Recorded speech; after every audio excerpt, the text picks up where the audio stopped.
یہ بھائی کا سوال ہے کہ مدینہ منورہ میں سب سے اچھی عبادت کون سی ہے؟ ہاں جی، کون سی ہے میرے بھائی؟ پہلے نمبر پہ فرماتے ہیں نبی علیہ الصلوۃ والسلام، ابن ماجہ کی حدیث ہے، من دخل مسجدی هذا يتعلم خيرا او يعلمه كان كالمجاهد في سبيل الله، کہ جو میری اس مسجد میں داخل ہوا علم لینے کے لیے یا علم دینے کے لیے؟ کیوں آیا ہے؟ علم لینے کے لیے یا علم؟ فرمایا وہ ایسے ہے جیسے اللہ کی راہ میں جہاد کر رہا ہو۔ شریعت میں علم حاصل کرنے کی فضیلت بہت زیادہ ہے، عام نفلی عبادات سے کہیں بہتر ہے کہ آپ علم حاصل کریں، قرآن کی تلاوت سیکھیں، قرآن کے معنی مفاہیم سیکھیں، قرآن کی تفسیر سیکھیں، نبی علیہ السلام کی احادیث سنیں، سنائیں، پڑھیں، پڑھائیں، لیکن من گھڑت روایات نہ ہوں، ضعیف روایات نہ ہوں، جھوٹی روایات نہ ہوں، وہ احادیث ہوں جو واقعی نبی علیہ السلام نے بیان کی ہے۔ تو یہ میرے بھائیو بہت ہی عظیم عمل ہے۔ علم کی روشنی جب آپ کے پاس ہوگی تو آپ جہاں بھی جائیں گے لوگوں کو بھی اس روشنی سے منور کریں گے، اور جب آپ نفل پڑھیں گے تو نفل کا فائدہ صرف آپ کو ہوگا، کسی اور کو نہیں ہوگا۔ دین سیکھیں گے، سورہ فاتحہ کا ترجمہ سیکھیں گے، کلمہ طیبہ کا ترجمہ سیکھیں گے تو دوسروں کو بھی سکھائیں گے، بچوں کو بھی سکھائیں گے، بیگم کو بھی سکھائیں گے۔ تو اس لیے علم کی بہت زیادہ اہمیت ہے۔ دوسرے نمبر پہ بخاری شریف کی حدیث ہے، فرماتے ہیں نبی علیہ الصلوۃ والسلام کہ میری اس مسجد کی ایک نماز دیگر مساجد کی 1000 نمازوں سے بہتر ہے۔ بخاری کی حدیث میں کیا آیا ہے؟ میری اس مسجد کی ایک نماز دیگر مساجد کی 1000 نمازوں سے بہتر ہے۔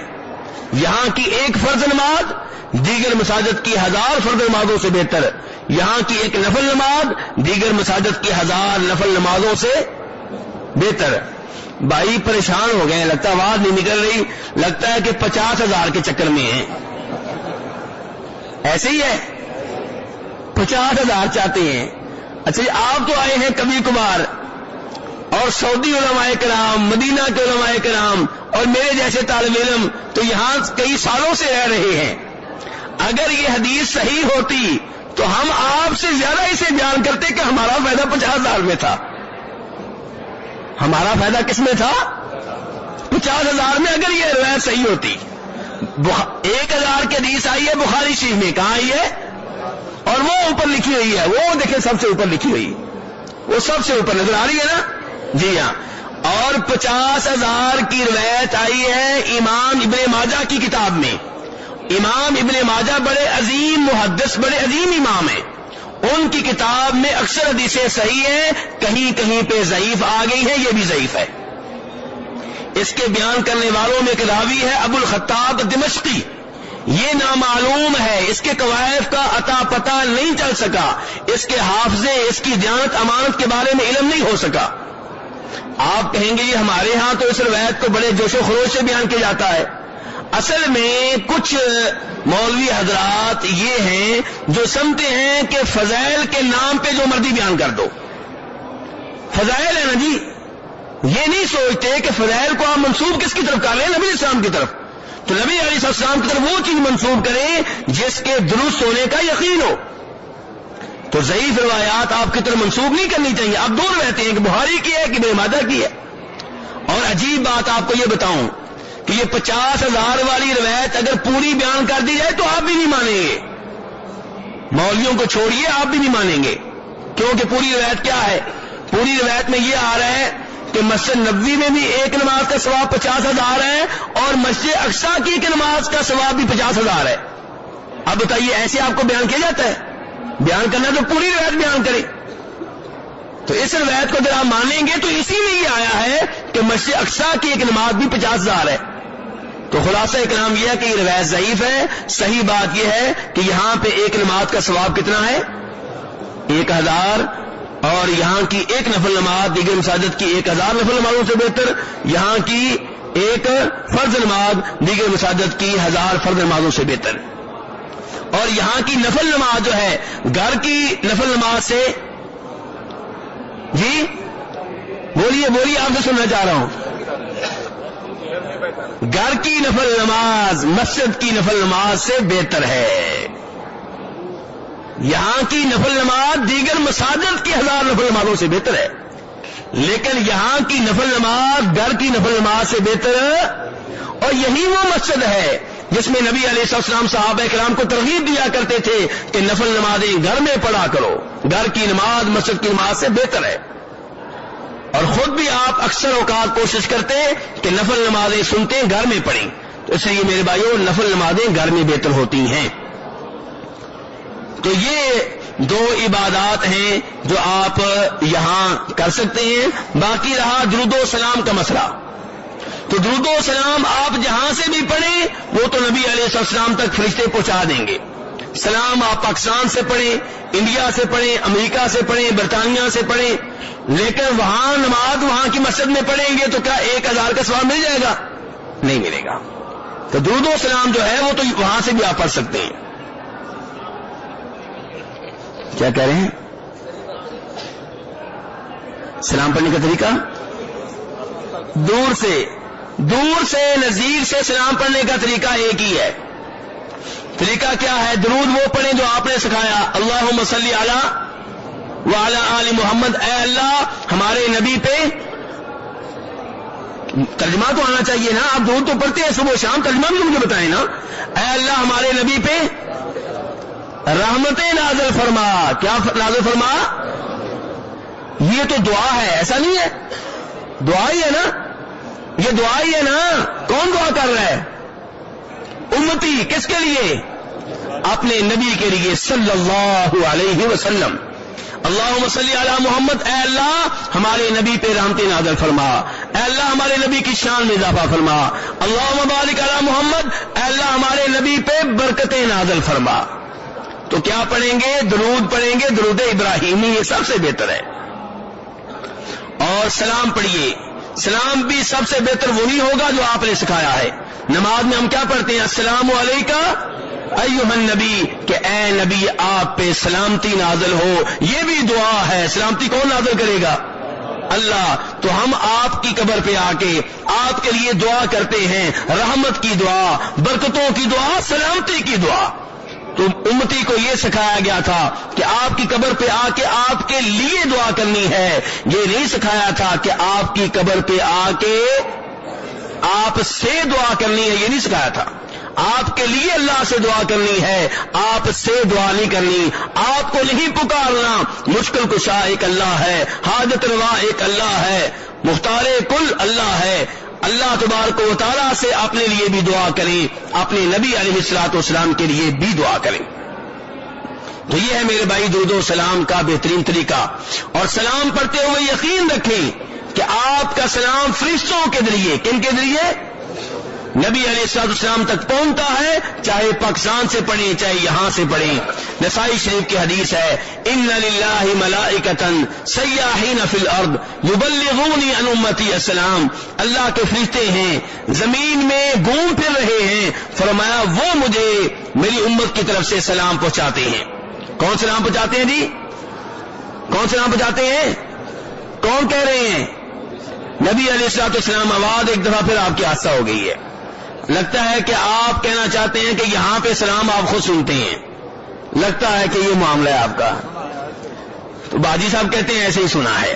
تو میرے بھائی اس بارے میں ایک روایت آتی ہے جسے امام بیہقی نے اپنی کتاب حیات الانبیاء میں درج کیا ہے، خطیب بغدادی نے تاریخ بغداد میں نقل کیا ہے، امام ابن عساکر نے تاریخ دمشق میں اسے رقم کیا ہے.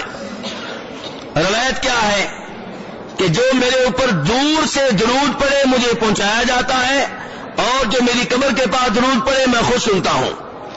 لیکن اس روایت کے بیان کرنے والوں میں ایک راوی ہے محمد ابن مروان السدی الصغیر. علماء کرام کہتے ہیں الکذاب، اعلی درجے کا جھوٹا تھا. کیا تھا؟ اعلی درجے کا. اسی لیے امام ابن الجوزی نے